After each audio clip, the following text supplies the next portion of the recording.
59.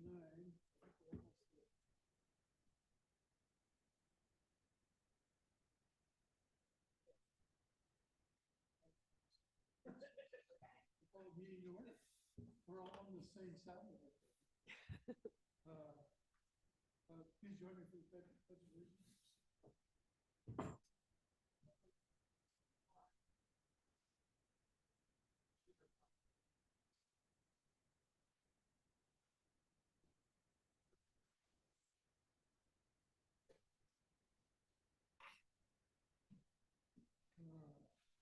Public forum, any in the audience have anything that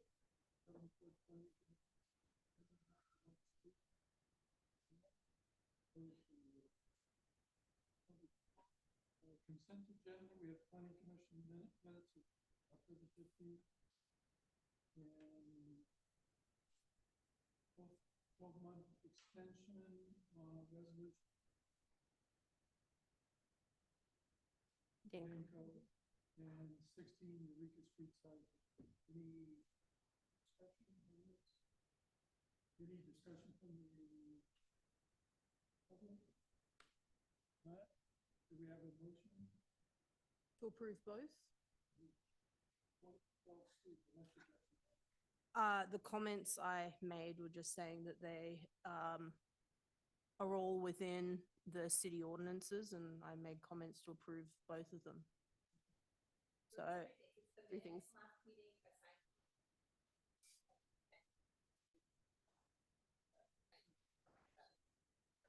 Yes, for resolution 23-2405 Danco PC extension. Yes.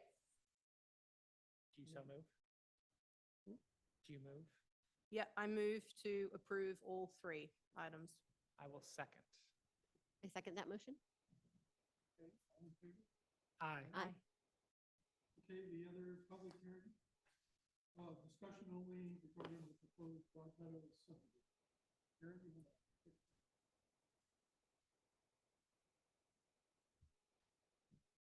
Okay, so the item in front of you tonight is a discussion only, and we'll ask for some direction regarding the Broad Meadow subdivision. So just a little history on it. It is a 10-lot subdivision. It was originally brought to the planning, most recently brought to the Planning Commission in June and July of this year. And at that time, it was an application for recommendation on an initial study negative declaration, approval of a vesting tentative map, a recommendation on a general plan, land use amendment, and pre-zoning. And at the July 8th meeting, the Planning Commission reviewed that information and denied the project. The applicant then appealed the project to the City Council. In August 26th, the City Council reviewed the appeal and denied the appeal. During the discussion at the City Council meeting, the council directed the applicant to work with staff and the Planning Commission on a number of issues, one of them being a walking path from the project site to downtown. The applicant has provided three alternatives which are included. And hopefully everyone understand they're labeled alternative 3, 4, and 5 on the walking path narrative, but number 1, 2, and 3 on the map. The applicant has since revised that, but it was after the packet had already gone out. So I believe one of the issues that came up before was that this 10-lot subdivision was phase 4 of a subdivision that had 4 different phases, this being the final phase with 10 homes. And if the whole project had been built out, there would have included access for people to come from that part of town to downtown through the Panner Creek project. That project currently is on hold and is not under consideration. But the alternative one of the alternatives, let's see, so let me get to my map here. Alternative 1 would use the road that would go in if Panner Creek was ever approved. Alternative 2 goes off of the end of Ridgecrest, and alternative 3 would access through a driveway to this city pump house. Yeah, pump station, and then come along another property that's on Eureka down to Eureka. So, like it says in my staff report, staff does not, this is an opportunity for more discussion, and to see if there is an alternative that the planning commission would be comfortable for, so that the applicant can continue working on that. The last thing we want is for them to work on something, to just come back and be denied again and just kind of continue to repeat that process. So we hope that there can be some open dialogue here tonight and some direction given both to staff and the applicants. And we have Bruce Bracco, the applicant's representative, here to kind of talk through some of this, answer questions, and hopefully get some insight into what the planning commission would like to see regarding access from the project site to downtown. And also, there were some other issues that were brought up at the city council meeting, and I'm not sure if the applicant is going to talk about any of those, but mainly this is to discuss the access.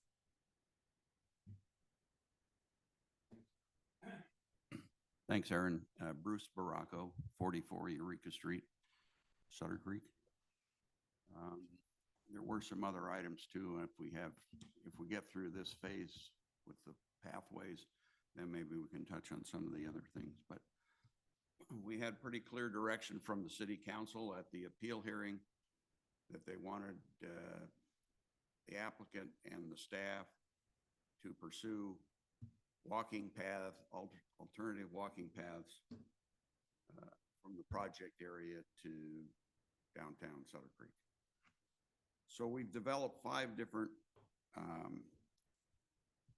alternatives.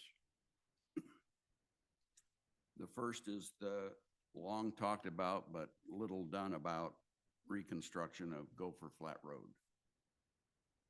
And in order for this alternative to work, Gopher Flat Road would have to be reconstructed between Cole Street and the west end of Sutter Crest Manor. And I haven't shown that on the map, but it's a distance of approximately 2,900 feet. This would be the most expensive option and possibly requiring additional right-of-way, as well as storm drainage and shoulder improvements, including sidewalks. And I'll assume at this point that everybody is familiar with that section of Gopher Flat Road. Through the traffic impact fees charged by the city, the residents of Broadmeadows, the 10 lots, would contribute approximately $65,600 for improvements to Gopher Flat Road, and those would be paid at the time of the building permit. So, I say, long talked about, little accomplished.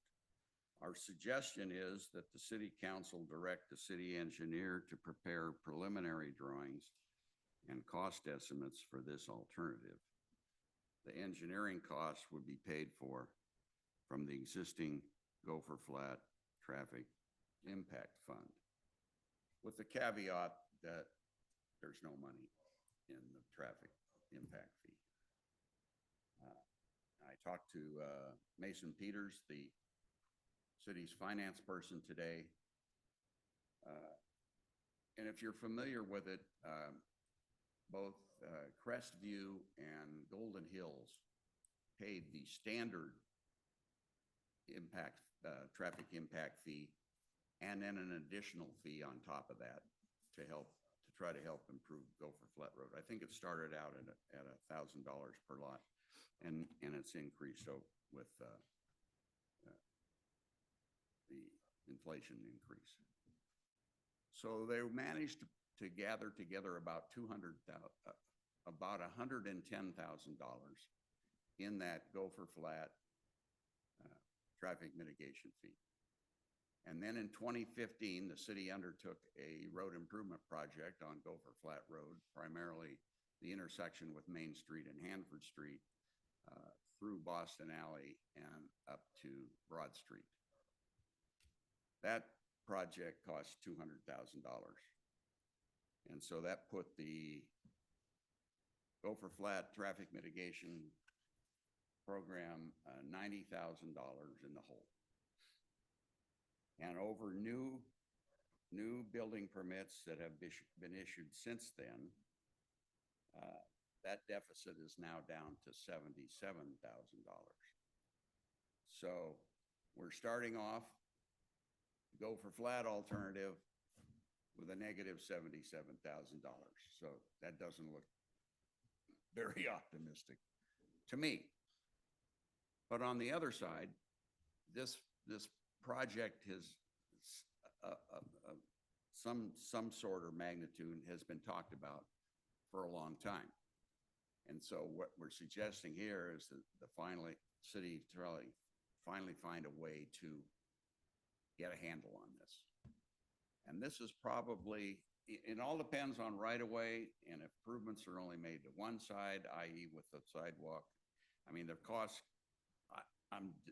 don't have a clue, but just looking at some of the similar projects, this could be a $400,000 to $800,000 project. So it's big money. It's money the city doesn't have, but until you start to explore it, you won't know. All right, so that's alternative number one. Number two is the Powder House Estates property. This is located between Sutter Crest West and Cole Street, Randolph Street, behind the historic grammar school. This property is now owned by the Jackson Rancheria. And so the city manager met with tribal representatives to discuss the possibilities, and the tribe indicated that they're not interested in allowing a pathway across their property. That's the end of alternate two. I just have Question. a quick question. I guess, Tom, you made contact? Yeah. With Rancheria, and seems like the easiest solution would be along the fence line down to Eureka Street. And if a easement was purchased from the Rancheria and the area was fenced to keep the cattle out and create a pathway, they wouldn't agree to that, or did you discuss that? I tried a bunch of different things. I think they were concerned, that even if we called it a temporary path, that if they ever wanted it back, that they would have trouble. So they just really didn't want anything kind of going through their property. This would be a permanent path along the eastern boundary that would connect Eureka Street to Sutter Crest View. Yeah. It's the shortest just, and the one with the least amount of elevation change. Yeah. I mean, they own a lot of property. They've just seemed to have stopped all development. I've asked about options with other lots and things too, and it's always kind of the same answer. Just that they aren't willing to do anything right now. So Do they have a permit to graze cattle on the property? that I don't know. Yeah. Anyway,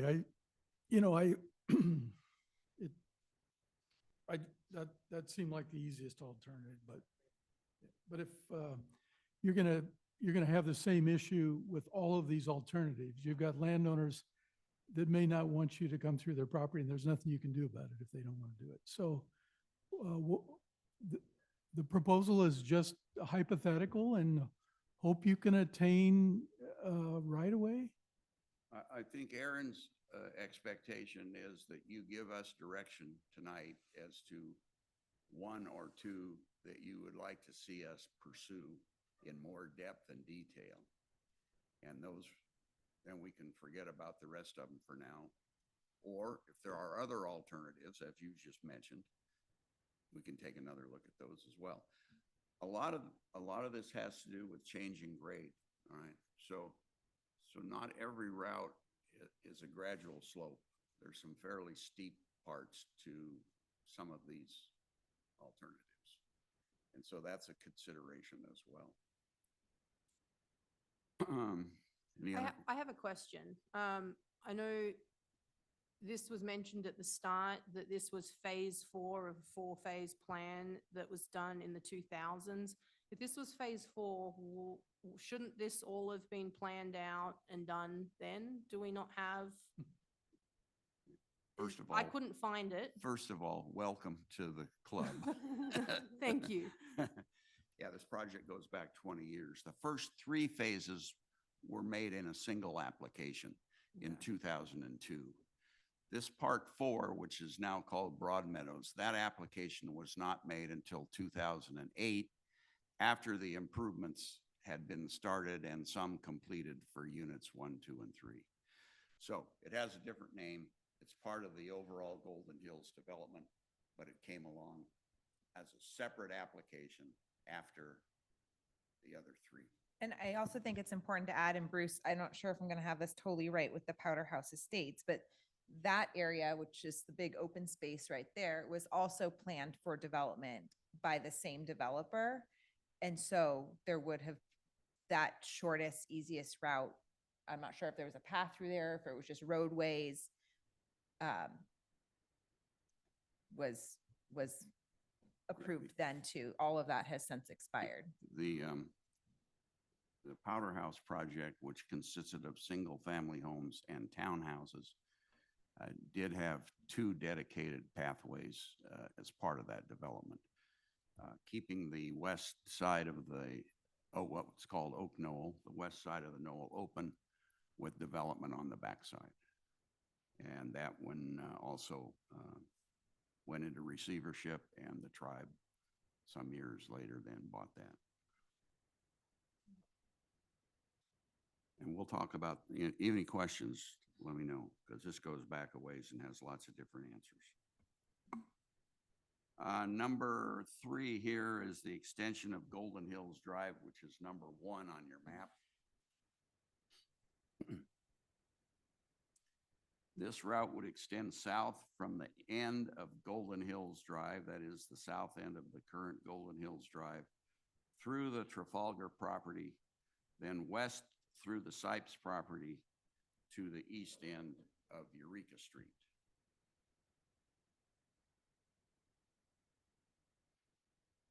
So until such time as the Trafalgar property is developed, we believe that Mr. Gamble, the owner of that property, would be willing to develop some sort of easement or agreement with the city to allow that to traverse in the north-south direction.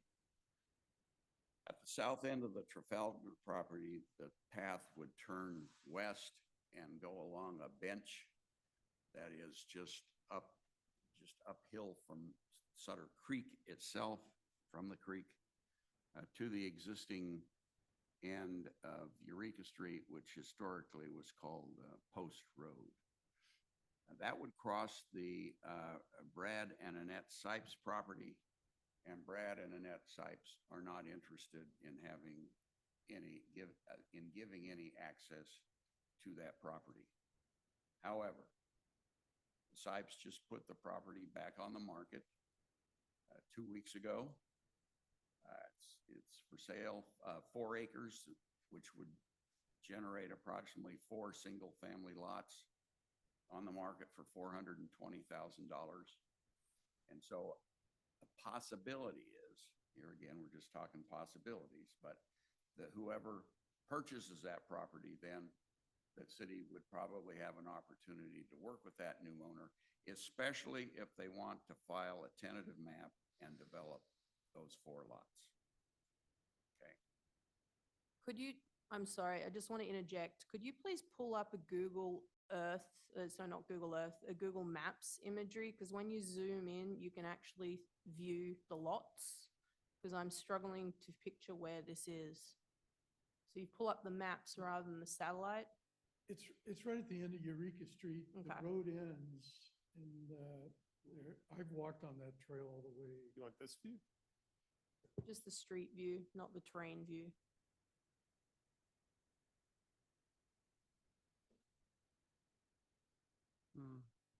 It would be that open right above your,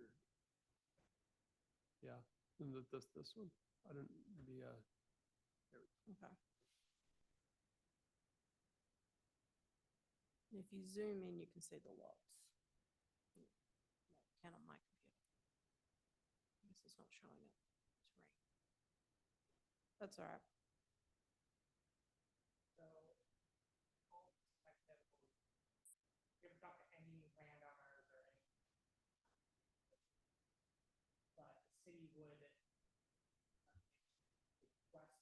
give this access. before- No, what I'm suggesting is this is a 4-acre parcel.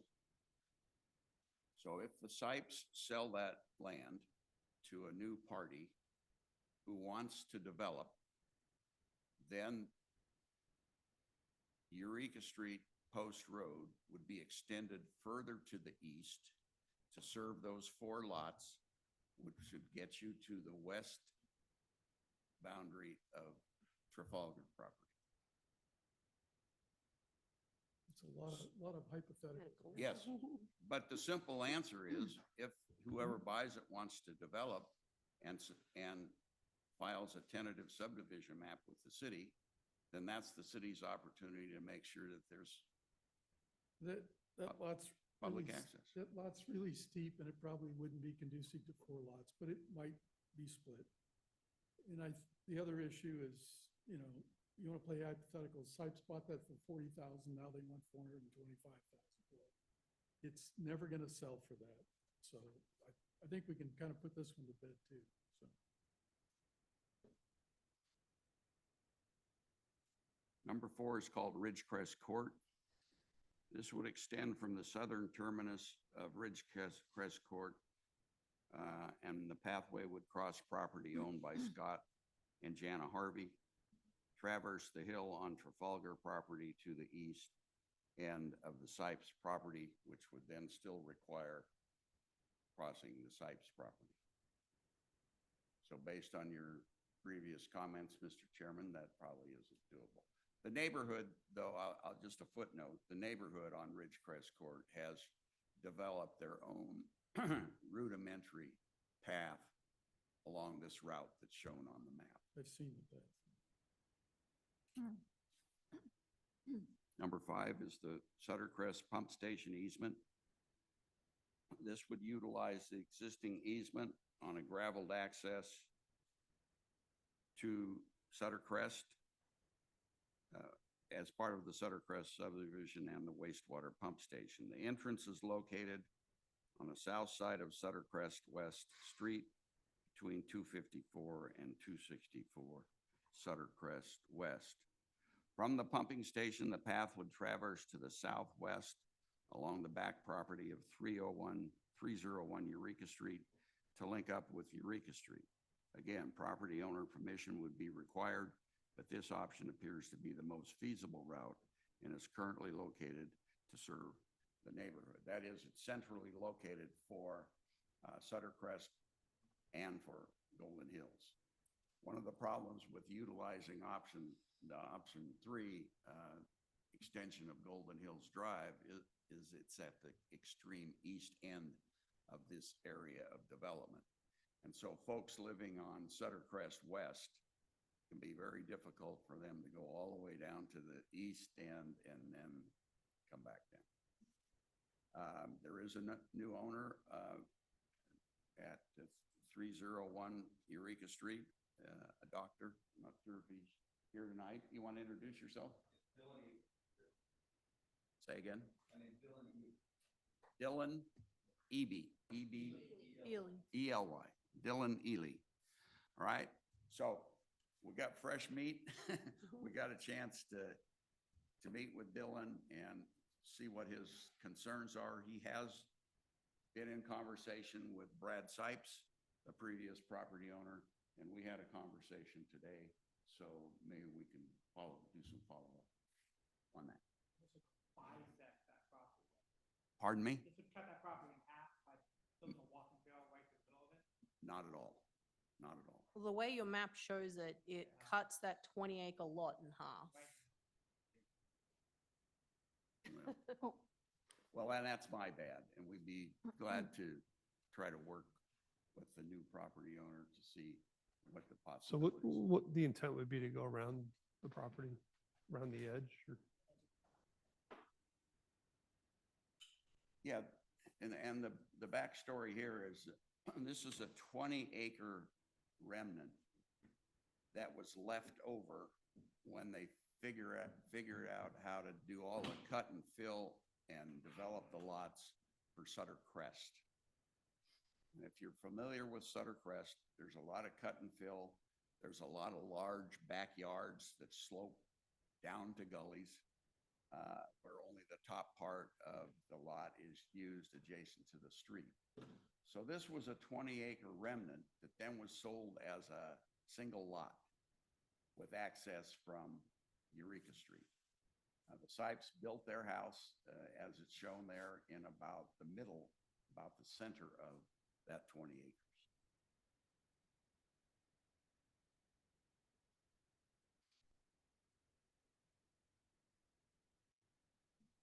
And I think on this option 5, it would need an easement across the doctor's property or around the doctor's property some way.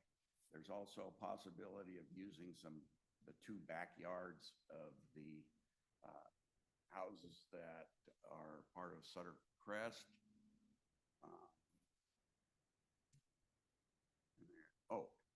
The advantage of this alternative is that the existing access to this city's pumping plant, this is the sewer pumping plant that serves the Sutter Crest subdivision. So as you can envision, with all of the slopes and gullies, all the wastewater flows to this pump station.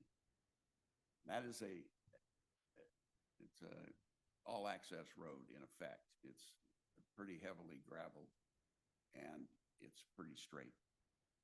And it comes off of Sutter Crest West Street about maybe almost 2/3 of the distance that would be required to get down to Eureka Street. So that has some real advantages from a starting point. And those are 2 olive trees there that are really nice, and they have olives on them. So if you're interested. I mean, this is the pump. The city would put some kind of enclosure over it if we were to go this route. Yeah, that's the pump station located at the south end of the gravel drive. And that's where the doctor's property picks up that original 20-acre remnant. So Lucy again, so Commissioner, I have questions in regards to specifically this. Yes, there are funds right now that will get it back to 0, that will theoretically have to raise additional funds to make it. Okay, thanks for that question. One question though, who ultimately is responsible for care and maintenance? I take it it's going to be the cities, like you will install it? Well, Or is this just a proposal? I'm really struggling to understand. yeah, and those kind of discussions, haven't even been started yet, but there's actually 2 impact fees, and I forgot to mention the other one, which is the Park and Recreation impact fee. This is in addition, this is the portion that the city gets to keep. It doesn't go to ARSA, the Amador Recreation. Accra. Pardon me? Not Arsa, Accra. I'm sorry, not ARSA, Accra. ARSA Sewer, Accra. Thanks, Mike. So there's about $86,000 in that fund right now. This is to go to city parks and recreation development. And I think normally that would be construed as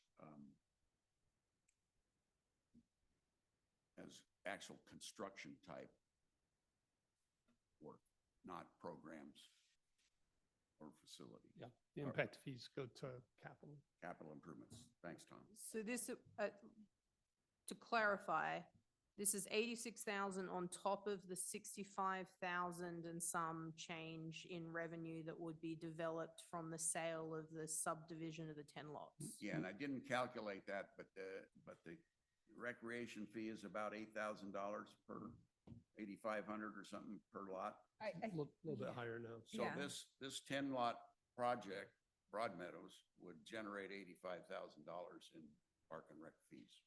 But I think it's important to understand that, so the city would get $85,000 in Parks and Rec fees that would go towards this, but if this project ends up costing $150,000, the city pays the rest or pulls it from the current fee that we have, the fund that we have collected. So unless there was some type of condition put on this project that said they would be responsible for the full construction cost of the project, not just contributing their portion of fees towards it.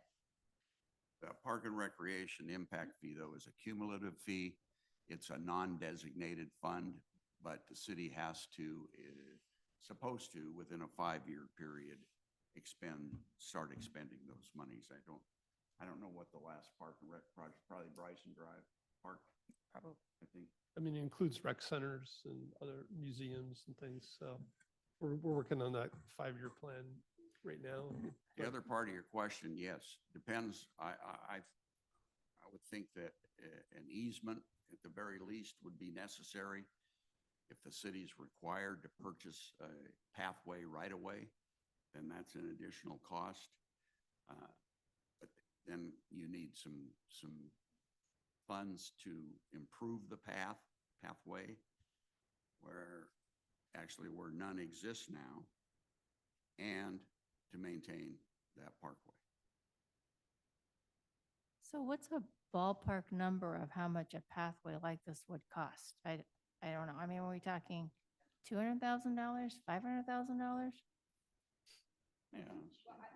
I don't know. I know, You can't get an easement, or if someone wants an exorbitant amount for an Yeah. easement. and then I mean, your depending on price. the slope, it's not just a straight path, it's switchbacks or stairs and things like And that. whether it's ADA compliant, so if it's pedestrian rated, you have a whole different ballpark of requirements. And I know there's different ADA requirements for rural, well, they don't have it for rural, they have it for urban settings. This would probably be more rural, which it would fall under the California parks or guidelines. I pulled it up. It's quite rigorous. This will cost a lot of money. Steps will have to be involved. Switchbacks, depending on what route you take, will need to be included, because you can't exceed a certain slope in a certain section over a length of period. So I do have a lot of concerns around this. You know, I understand the city wants a path connecting this development. I'm going to throw a wrench in here. I do not know why this is coming so far after the fact. It's going to take significant planning, and it's my understanding from what you're asking is the developer to come up with this plan, or is the onus on the city? Because I'm still not clear with this.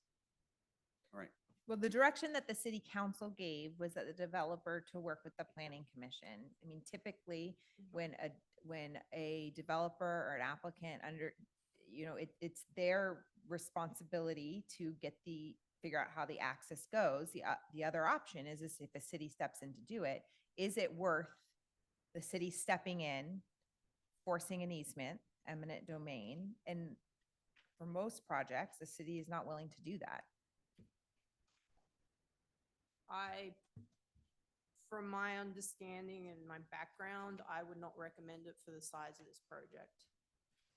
Just a couple of comments on, and again, back to the history of this situation.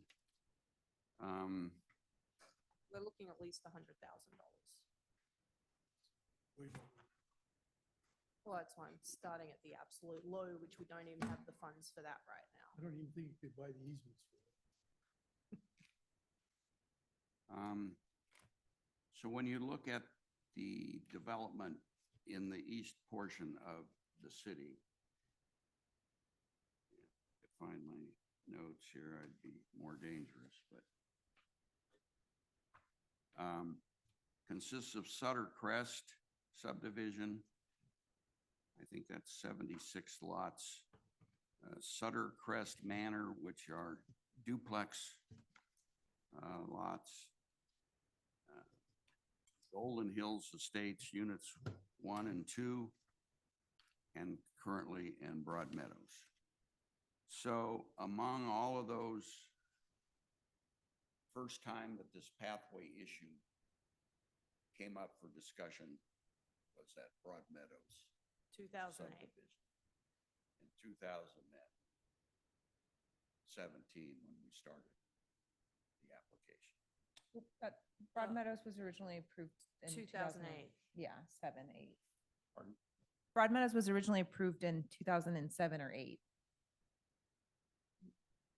No, that was Golden Hills Unit 4. Okay, well, Well, Sorry. The other issue, Lucy, is some of the units were built and then it went into foreclosure. There was going to be a connector of a road through what they're calling now Panner Creek, which was that the original 3 unit or That was unit 3, yeah, unit 3? which is And- the and- extension of Golden Hills Drive, and you can see It- where it's been great, like cleared, Yeah, I could cleared. And see you where can see it's, there's a dirt berm there and they actually rough graded the road. I Yep. see on a map where it Yeah. will be. Is there a plan to develop that? Can we not Well, put this Well, on? so some of you- the discussions before you were the planning commission. Yes, so unit 3 and 4 expired. And I guess it's my understanding that walking paths were part of it, but there were other issues of why I voted against Broad Meadows. And No, Yeah. there were no other pathway discussions. Well, there was a road. Golden Hills Drive extended down connect to a it. road with a Yeah. bridge. There were no other pathway discussions until this year. Yes. And And I- even at the planning commission, I don't think a pathway was an issue that the planning commission, the takeaway I got from the planning commission was there was promises made that were fulfilled in phase 3. So let's talk about phase 4 once we have completed Right. phase 3. and I thought that was the direction.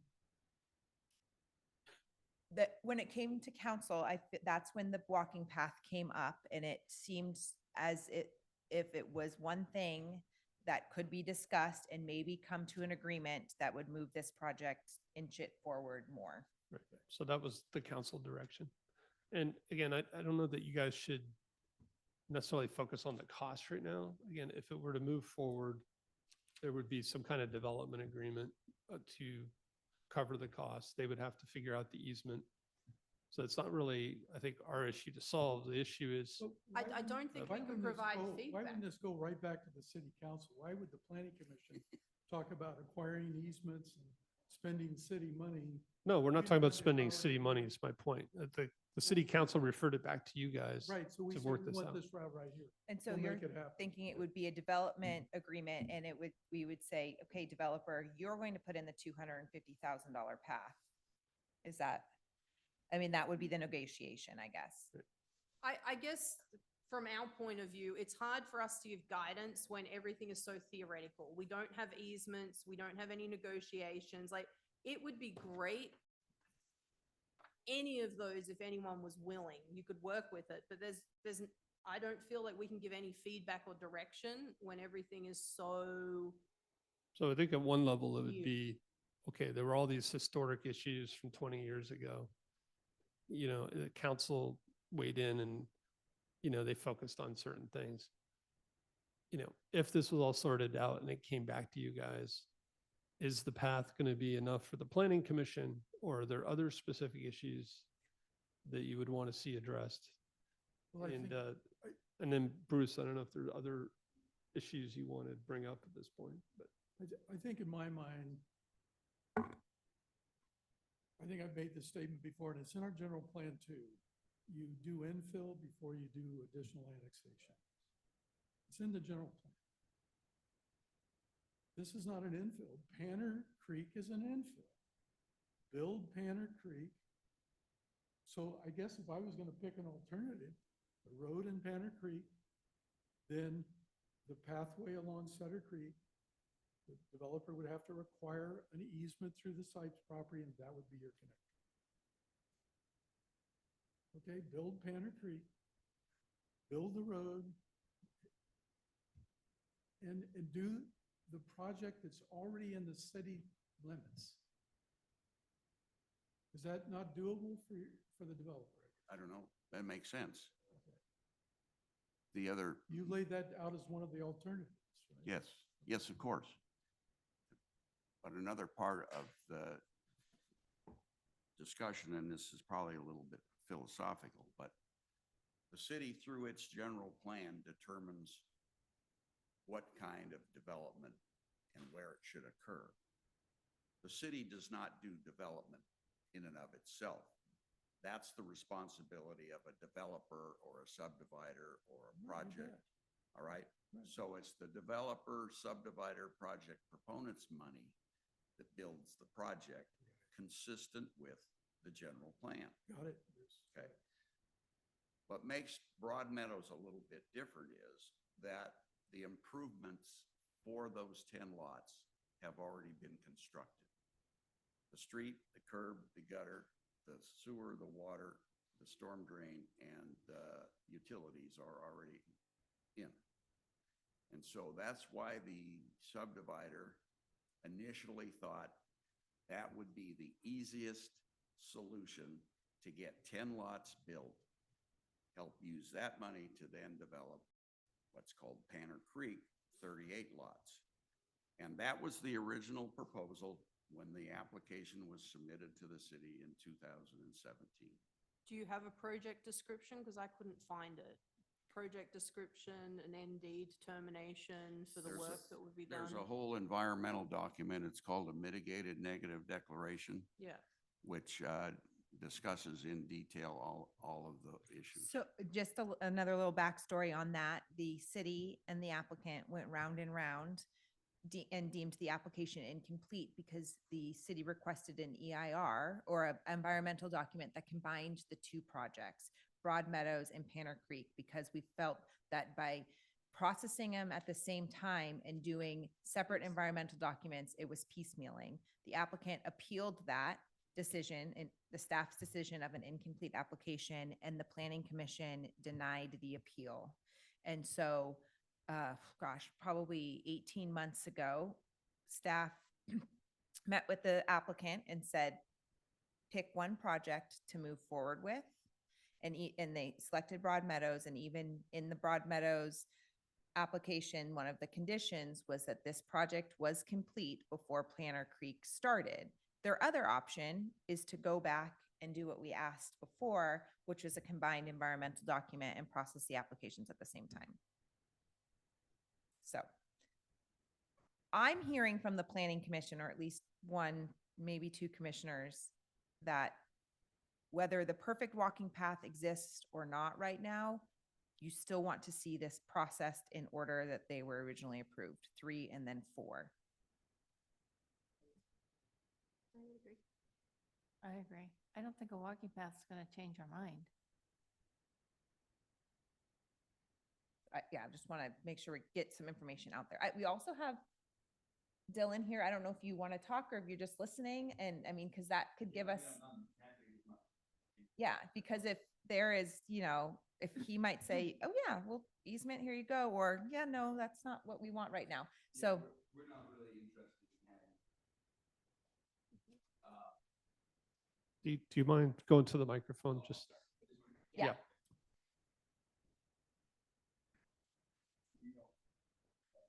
There we go. So we do not have an interest in having a walking path through our property either. Just having read through this, it seems like fixing Gopher Flat up is really the most reasonable pathway forward, and, is already a public street, and that is what we all pay taxes for, rather than going and asking private citizens to just kind of give permission to come through their property. And it sounds like a lot of this discussion is saying there probably wouldn't be a huge price difference between those two projects, depending on, the cost of easements and everything else. So I think that we can kind of nix a couple of those alternatives based off of our response and the sites and So forth. you're pretty much, sounds like alternative 3 is off the table. and just so you guys know, Gopher Flat, there's 3 segments of it. It's like a $4.5 million project. It's not close. So, and Bruce, will you just explain if alternative 1, which is going down Golden Hills, down Panner Creek, do you still need to get an easement? You Yeah. still need access On sites. sites. So, I mean, that's for So- sale for $400,000 right now. Yes, you'd still need access. There's an existing graded bench. A pathway along the creek is not impossible, but it's difficult because of the vegetation and the terrain and the unstable soils along the creek. Is this the bench up here? No. No, it's Uh, a very doable trail. I've walked on Yeah. it many times, and it's mean, the not creek- unstable. It's the old Pony Express Road is what it is. Where, But where are At you? the end of your property was the old Barn. foundation. I think there was a station. That's what Sipes told me. Yeah. Yeah, a So- historic site. Yeah. yeah, So that- you're- That was the old Pony Express. You're Road. up here, right? That's where Dylan lives, yeah. And that's what I'm saying, and you would cut through to here? Right. No, it goes. No, it follows drops the creek. down and follows the creek. creek. Literally, The creek's way down here. no, the Isn't it? creek's in Not that No, the. it isn't. It's right, the bend's right there. touching It it. says, Big bow leg. see Okay. Sutter Creek? just Where it's- stay north There of it the is. Like creek. that. There it is, right there. Yep. I mean, so, but it This is sounds all like marshy getting down that here. access is possible right now because the property is for sale. It's a possibility. I don't think we envisioned any of these. Sorry, can I ask one more question, Bruce? Sure. About that. So what was Stan and everyone's plan before, when Panner Creek was approved? How were they gonna get through there? There would be the extension of Golden Hills Drive to its intersection with Sutter Creek Road, previously called Sutter Creek Volcano Road. And were any, And at that point, there would be a pathway through the Trafalgar property, through that west end, corner of Trafalgar to Sipes. And then from Sipes to the end of Eureka Street. But I don't think there was ever a planned walkway. well, but how about the road? Was Yeah, there an actually- easement needed actually, for a if you- new road? If you're old enough and been around long enough, there was a plan at one time that Eureka Street, it was in a previous general plan iteration, but it was to extend Eureka Street in a one-way direction from west to east to link up with Golden Hills Drive. Yeah, I remember that one. That was a Rob Duke thing. So you would not be able to go west on Eureka Street from Golden Hills Drive, but you'd have to circle around town and go back onto Yeah, Main Eureka Street. Street is a major collector is really a smart move in the traffic business. But thanks for bringing that up. We can see some of the fallacies in planning that have occurred in the past. But there is a literal path forward through the Trafalgar property. Or the other way is you go across the bridge onto Sutter Creek Volcano Road, and you're right back to the same sort of conditions that you find on Gopher Flat Road. So it's a real difficult solution.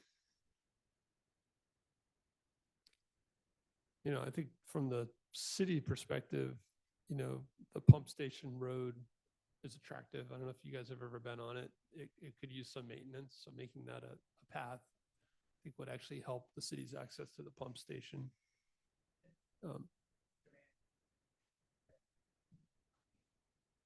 So I don't know where the boundary of the property is, but Well, it's shown as that the gray area Yeah, you can is the see. 20-acre parcel. Move it down a little, Tom, right there. right, The house is in the center. you're talking about the backyards of these Yeah. guys. That's the property That's the boundary. 20-acre So property line. if you stayed on the line, you would come down somewhere here. Well, then You gotta that have next, right grade, there's a lot of, Yeah. you know, and I think the obvious solution would have been through the Rancheria property. That was zoned, I think I was on the planning commission in the early 90s when that project was. And it never got built, and now they're grazing cattle on it without a permit.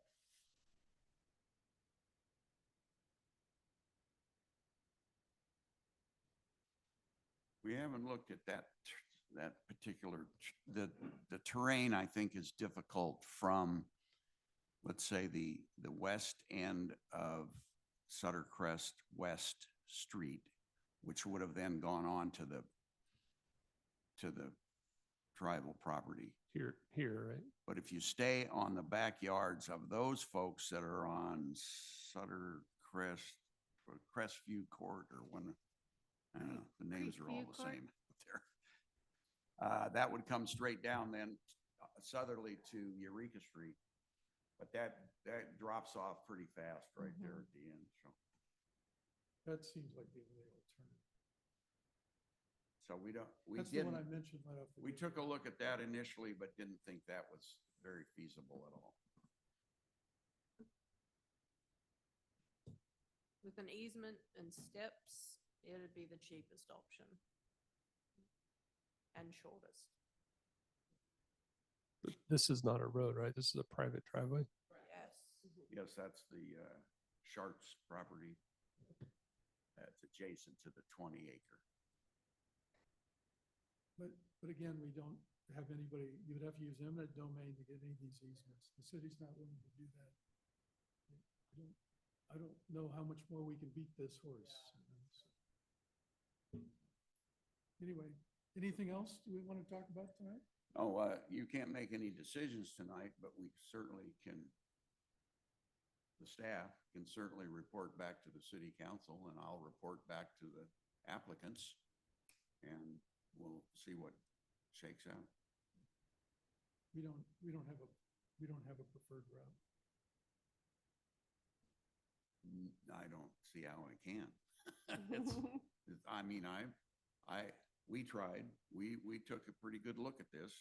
We went out on the ground, we walked it, we did everything we thought we could to try to get a handle on it. And this is all what you see is No, I mean, what you get. the first thing you have to do when you're looking at routes is you talk to landowners. If they're not willing to give you an easement, you go to the next one, and if it doesn't pan out, you just can't do it. So you've done the best you can, Bruce, appreciate it. And I think we've all looked at routes where we thought it could go. And But there's probably 10 different ways we could skin the cat to get it where it needed to go. But if you don't have a willing landowner to give you an easement, why are you spending your time? well, would the developer would consider buying the Sipes property? Well, I think Mr. Gamble's frustration through all of this is, one, the pathway discussion just came up Right. officially, and there's no nexus between a 10-lot subdivision and a walking path to downtown Sutter Creek. So Mhm. Yeah, that's true.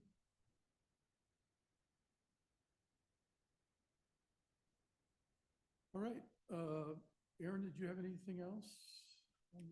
Just one we're last gonna thing. go- I mean, so the planning commission is saying do Panner Creek, with the city staff direction in the past had been pick one, and they'd picked Broad Meadow Well, we directed them to do it.